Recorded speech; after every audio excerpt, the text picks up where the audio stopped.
I walked into Dad's fancy promotion party. He boasted, "I owe it all to my daughter. My son never had what it takes." Everyone applauded.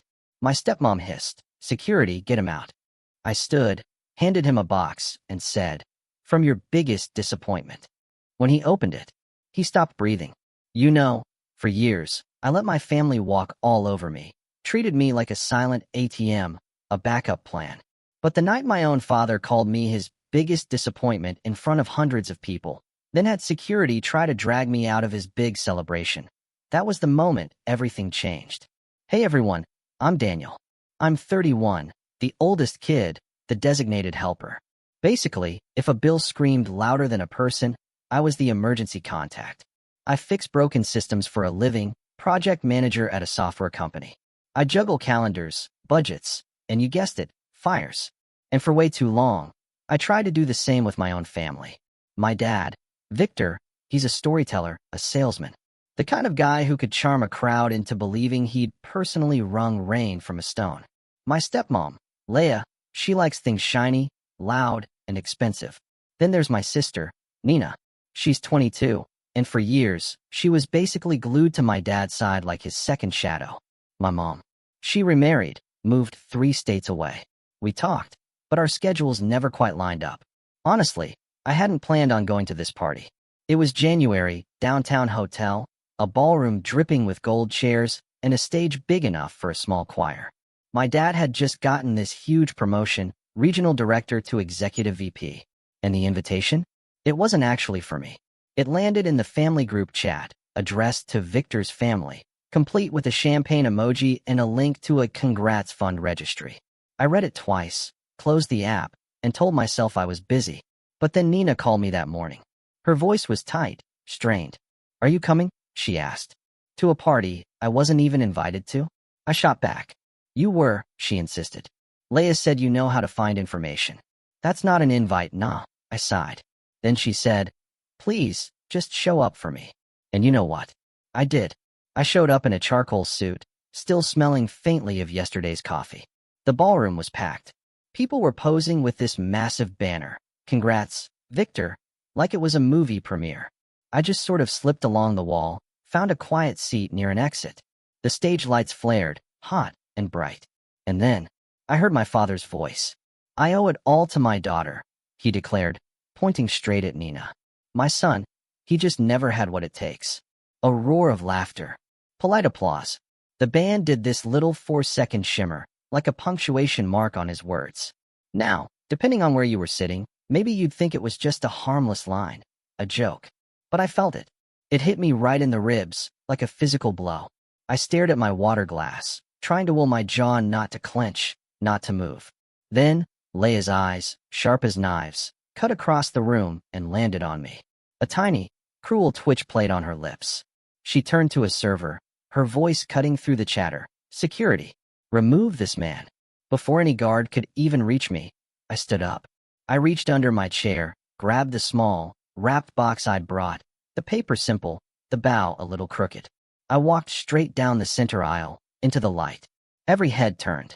My father's plastered-on smile, the one that had just lost its glue, was fixed on his face. "From your biggest disappointment," I said, and I held the box out to him. The room went absolutely silent. Cemetery quiet. I put it in his hands. I didn't wait.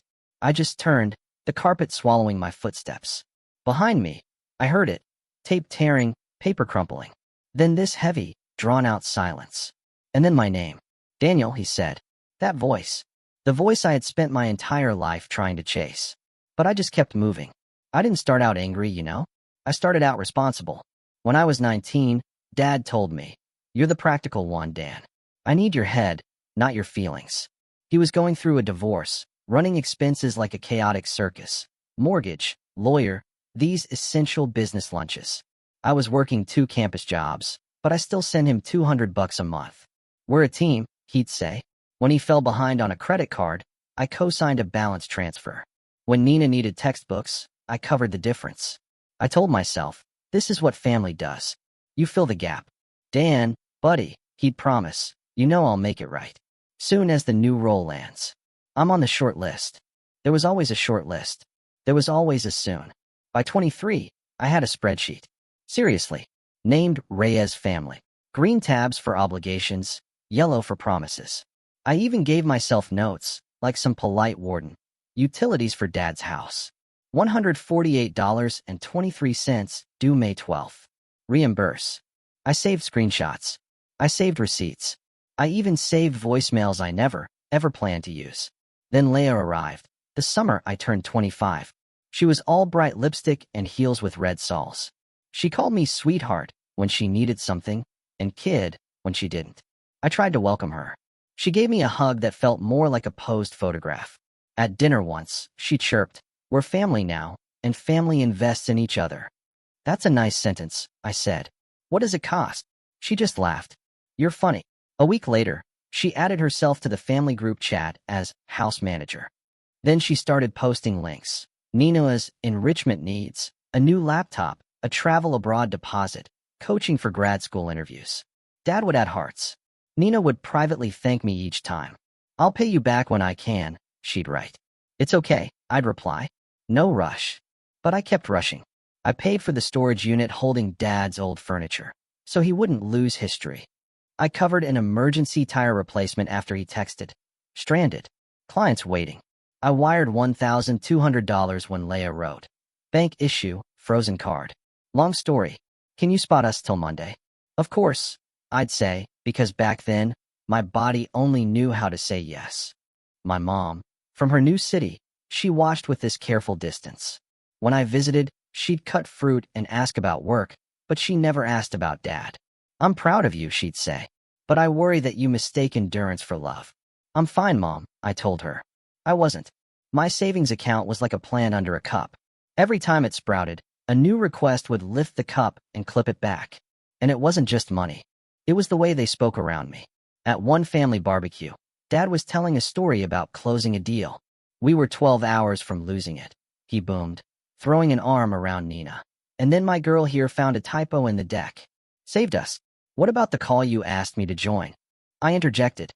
I covered the integration questions. Dad just waved a dismissive hand.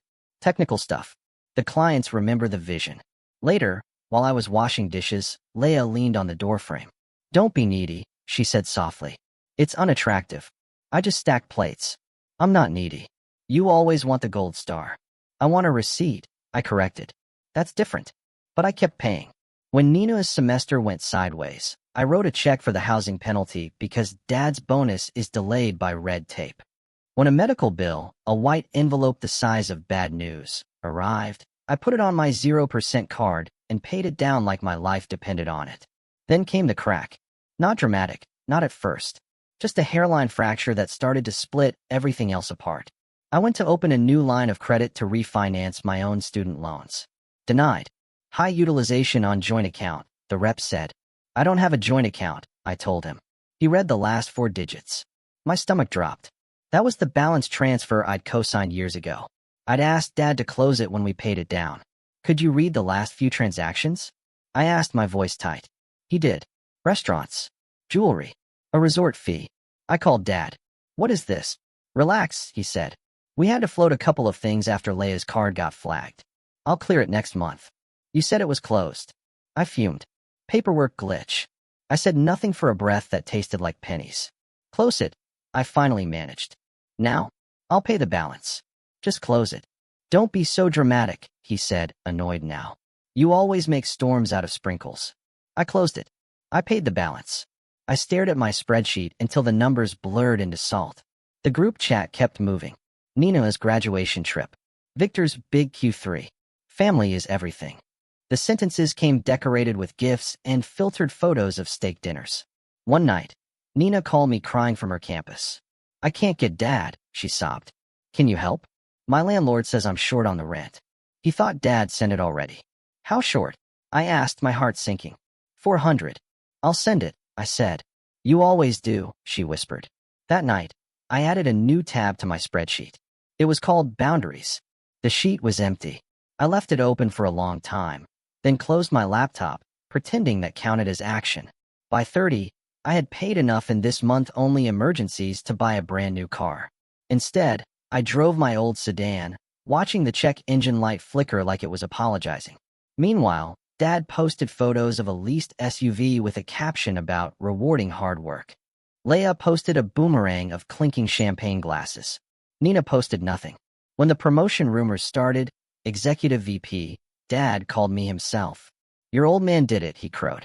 Congrats, I said. What does it mean? More responsibility, bigger team, more visibility, and more money, he laughed. Always counting, I muttered. Somebody has to, I shot back. His voice softened. You know, I appreciate everything you've done, right? I couldn't have reached this without everyone. Everyone. I repeated, the word tasting bitter. The invite to the party showed up in the chat a week later. Family, let's celebrate. Leah wrote, adding a line that made my jaw clench. Dress code elevated. I hovered over the message. I typed, I can't make it. Deleted it. Then Nina called that morning and just said, please. So I went. And I heard that sentence everyone else applauded. And Leah told security to remove me. And I walked that aisle with a small box that held a summary of 10 years. Inside that box, under the simple paper, was my grandfather's pocket watch. The same watch Dad had pawned for a temporary cash bump when I was 22. I tracked it down, bought it back last year. And under the watch, a single page from my spreadsheet. Just dates and amounts. Calm, boring, black ink on white paper. The total? $84,216. Beside the total, a note. No balance due. This is my last gift. There was a second envelope too. Not for Dad. This one was for the board. Printed emails, time-stamped messages. The ones where Dad had instructed my work to be presented as consultant assistants under Nina's name because clients prefer a family story. He'd accidentally forwarded those to me once, and I'd kept them, like proof that sanity remembered me. I hadn't planned to send that envelope. I printed it as a dare to myself. The dare one. When I reached the ballroom doors, I stopped. I turned back, not to speak, but to give myself that one last look, the one that seals a decision. Dad was still on stage, the box open in his hands, the watch in his palm, the paper trembling at the edges like it had learned fear. Daniel, he said again, his microphone live, his warmth forced. Come back up here. Let's clear this. Leah hustled to him, her smile tight, a venomous whisper escaping. He's making a scene. No one but the first row could hear, but you didn't need sound to read her mouth. A cousin emerged from the crowd, reaching for my sleeve. Hey man, he said quietly, maybe don't do this tonight. I pulled my arm back. Tonight is the night he picked. Nina was at the foot of the stage now, her eyes glossy. What's in the letter? She asked, her voice small. Nothing. Dad said, too fast. Just jokes. Read it, someone from the crowd yelled. Dad chuckled, a nervous sound. We don't need to read it, I said, loud enough to cut through the murmur. He doesn't want to read it. He tried to smile big again, putting the microphone stand between us like a flimsy fence. My son, he announced, has a sense of humor. He thinks, I corrected. I pulled out my phone, clicked a button. The hotel sound system caught the chime of it like an extra instrument. Okay, I said, my voice steady. I'll read. Security hovered near me, unsure. Leah lifted a hand. Escort him. You touch him. Nina snapped at the guard, her voice clear and tiny, finally not a shadow. That bought me 30 seconds. I wasn't going to waste them. This will be short, I told the room. You don't know me. That's fine. I'm not here to ruin anything. I'm here to return what's mine and what isn't. I held up my phone. For a decade, I helped cover gaps. That was my choice. I'm not a victim of my own choices. But I won't let history be rewritten while I'm standing in it. I nodded at the paper in Dad's hand. Those are numbers, not emotions. Rent, utilities, tuition, deposits, tires. The watch is my grandfather's. It isn't a bribe or a trap. It's a return. A chuckle came from a table near the front. One of Dad's colleagues. I recognized the jaw from LinkedIn. This is uncomfortable, he mumbled. Good, I said. Growth usually is. Leah leaned into her mic. He's overwhelmed. I cut her off with the one thing I had more of than anyone on that stage. Details. May 14th, 2019, I announced. Email from client name to client team, looping in Nina. She found the integration fix. Attached to that email, my deck, my comments, my name stripped from the footer. June 2nd, 2021. Family crisis. Daniel wires $1,200. Frozen card. Then photos that week. Cabo. A ripple of discomfort moved through the room like a cold breeze. Dad's smile didn't know where to go. He tried his first reaction, aggression. "You're misunderstanding everything," he hissed through his teeth, a bit of spit catching in the mic. "After everything I've done." I lifted a hand. "No," I said. "This is the last time you get to be loud and right at the same time." He flipped to reaction number 2, manipulation. "What will happen to us if you torch my reputation?" he pleaded, his eyes darting to the colleagues like a stagehand was late with a prop. "What about your sister?" "Nina is an adult," I stated. "She doesn't need me to pay in silence for her to eat."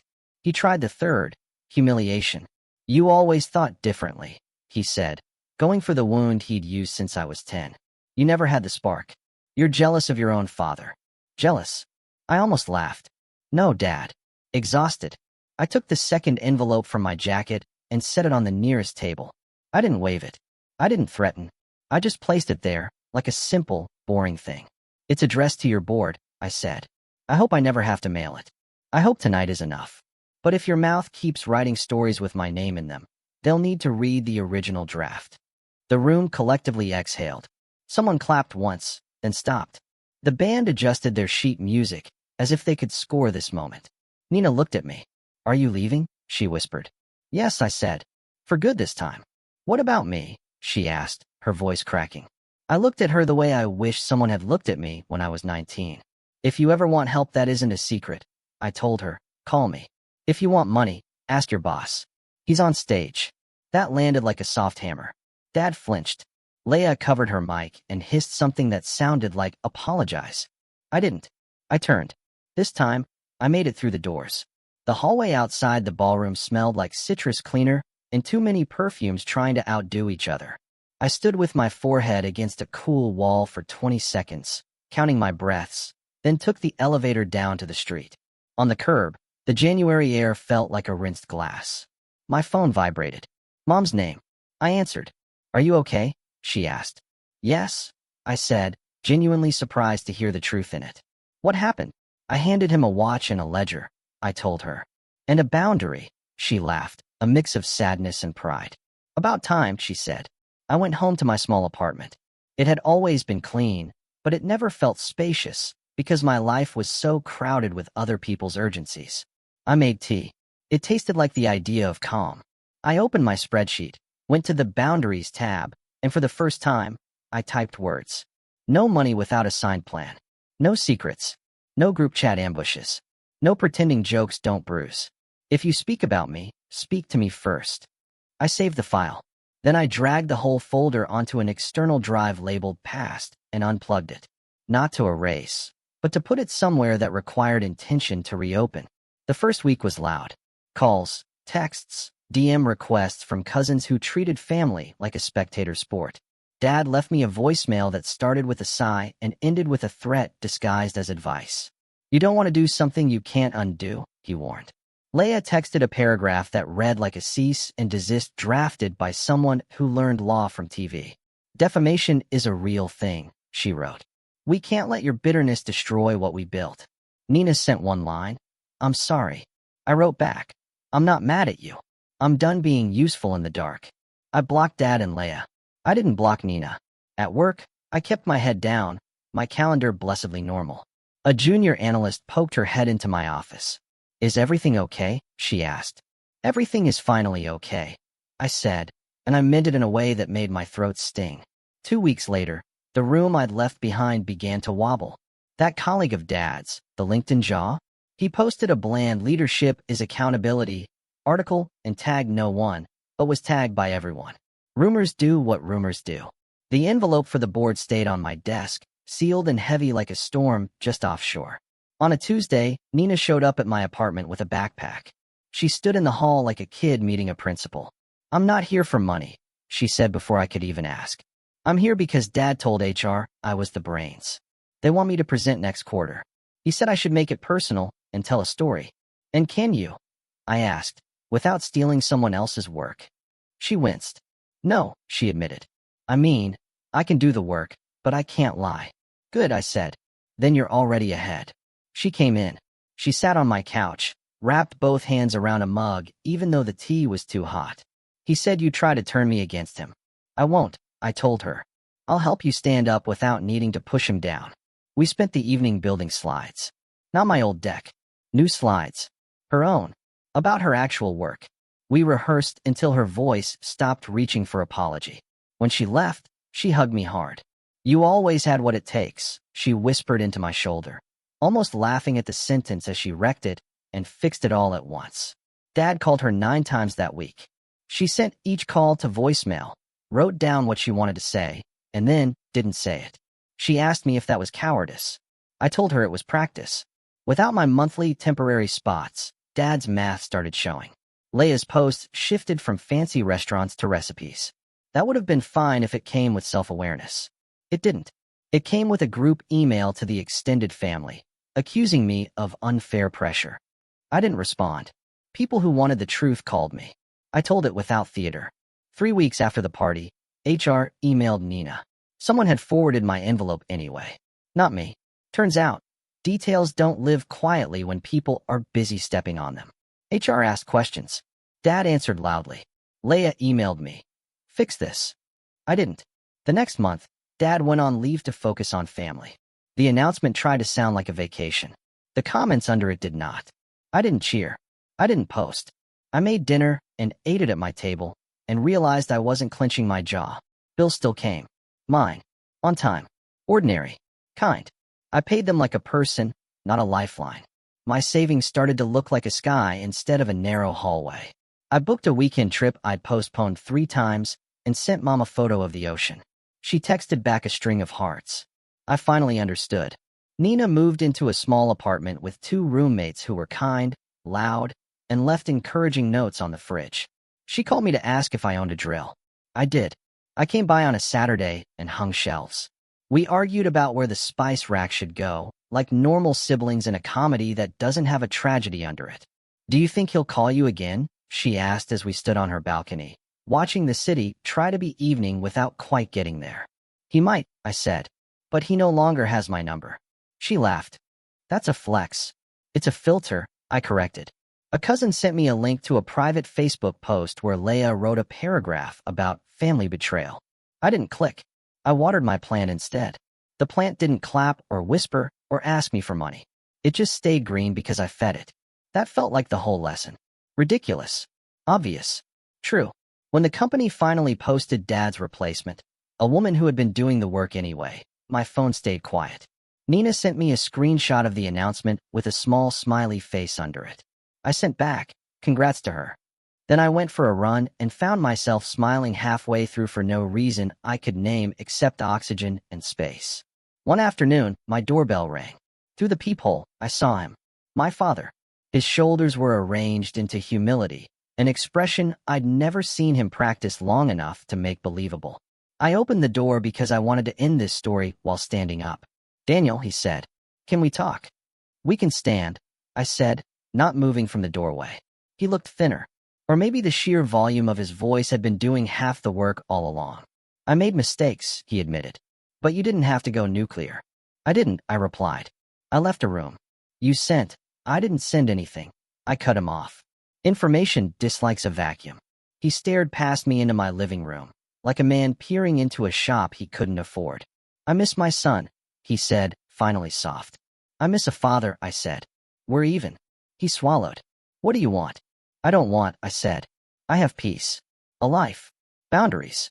He nodded, like he was at least good at the mime of acceptance. And the watch, he asked. It's yours, I said. It always was. I returned it because I didn't want to carry your pawns anymore. He flinched, then tried to smile. Clever. True, I said. He asked if he could hug me. I said no. He asked if he could call me next week. I told him he could email me if it concerned Nina's health or a funeral. He exhaled like I had physically hit him. Maybe I had. He left. When the elevator doors closed on him, I lay down on my rug and stared at the ceiling fan, turning a steady circle. I texted Nina. He came by. He's okay. She wrote back. So are you. For the first time in a long time, that sentence didn't feel like a negotiation. It felt like a report. A month after everything, I sat on a park bench with a notebook I didn't plan to show anyone. I wrote a list. Not of payments. Of promises to myself. I won't buy admission to rooms where I'm also the punchline. I won't confuse silence with grace. I won't label panic duty. I won't fund disrespect. I won't be the ghostwriter of someone else's legend. I closed the notebook and watched a kid learn how to throw a frisbee, badly at first, then better. A dog kept retrieving it, like the world was perfect. It felt like a small cruelty that joy looks the same before and after you draw a line, but also like a profound relief. The sky doesn't flinch when you say no. People asked me later what was in the box. Like the object mattered more than the moment. I tell them the truth. A watch, a ledger, and an ending. The watch was not a test. It was a return. The ledger was not revenge. It was clarity. The ending wasn't dramatic in my body. It was quiet. It felt like discovering a door had been unlocked the whole time. My father will keep telling stories. That's what he does. Some people will clap out of habit. Some will stop. That belongs to them. What belongs to me is the distance I keep and the way I speak to myself when rooms get loud. Nina sent me a photo yesterday. She was standing by a whiteboard at work, marker in hand, mouth open mid-sentence. Her caption, "Didn't faint. Mine back. Proud." She wrote, "Dinner this week?" I said yes, and I didn't even check my calendar. Because for once, I wanted my life to bend around something that wasn't an emergency. I still have the envelope for the board, sealed and heavy like a storm that stayed offshore. I hope it can stay in a drawer forever. Not because I'm scared to mail it, but because I prefer when consequences come from the right direction and not from me. If they don't, I know where the post office is. People love a moral, right? So here's mine. Simple enough to fit on a sticky note. I don't owe anyone my ruin to prove I'm loyal. I don't owe anyone my savings to prove I'm generous. I don't owe anyone my quiet to prove I'm mature. What I do owe is to myself. Not to let anyone spin me without my consent. If that makes me a disappointment, fine. I can live with that. In fact, I'm living with it quite easily. Because the opposite of being someone's biggest disappointment isn't being their pride. It's being your own person. And that, finally, is expensive in exactly the right ways.